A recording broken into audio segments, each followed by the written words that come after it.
Dengue से 32 अमवात हो चुकी हैं ऑन रजिस्टर्ड। मुतल्लिका वहां पे मेयर को, ना टाउन चेयरमैन, लोकल गवर्नमेंट कोई इंटरेस्ट लेने के लिए तैयार नहीं है। जो स्प्रे किया जा रहा है वो बिल्कुल ही ऐसा है कि जिससे एक आम मच्छर भी नहीं मर रहा तो डेंगू का मच्छर क्या मरेगा। तो मेहरबानी करके मैंने कॉलिंग अटेंशन भी जमा कराया है, इस पे आप अपनी चेयर रूलिंग दें कि जब लोकल गवर्नमेंट फेल हो गई है और वहां के मेयर काम करने के लिए तैयार नहीं है। 32 अमवात, अगर एक कोई किसी के घर का शख्स मर जाए तो आप समझ सकते हैं कि आपके मेरे घर का, वहां का एमपीए, मेरी वालदा 7 दिन से हॉस्पिटल में, लोग मर रहे हैं, 13-13 साल के बच्चे मर रहे हैं, कोई पूछने वाला नहीं है। 1 मिनट डिप्टी स्पीकर साहब, इंसान की जान का मसला है। 18वीं तरमीम बीच में आ जाती है कि सूबे का मसला है। अरे भाई, इंसान का मसला है। 32 अमवात हो गई है, किसके पास जाके रोएं, किसके पास जाके रोएं, किससे फरियाद करें।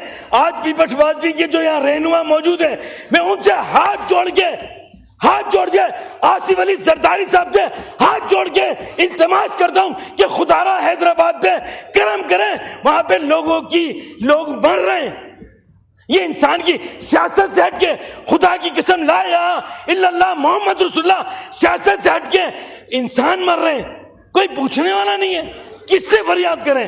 आप मिस्टर चेयर डिप्टी स्पीकर साहब, आप रूलिंग दें, कोई कमेटी बनाएं, फेडरल अपनी इंटरविंग करें, किसी तरह एनडीए में वहां पे इन्वॉल्व हो, कोई ना कोई हल निकालें। लोग मर रहे हैं, कल जाके हम सब जाके वहां फाता पढ़ रहे होंगे और कुछ भी नहीं है। मरने वाले को बचाया जा सकता है।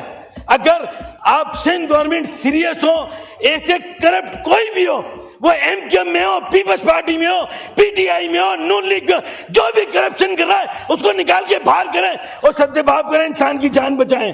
अल्लाह रसूल का वास्ता, इंसानों की जान बचाएं। जी, ये वसीम साहब, आपने बड़ा सीरियस इशू रेज किया है और हम मेयर हैदराबाद को, minister health government of Sindh को और इनको डिपार्टमेंट्स को लिखते हैं कि ये इस पे फौरी एक्शन लें। जी डोगर साहब।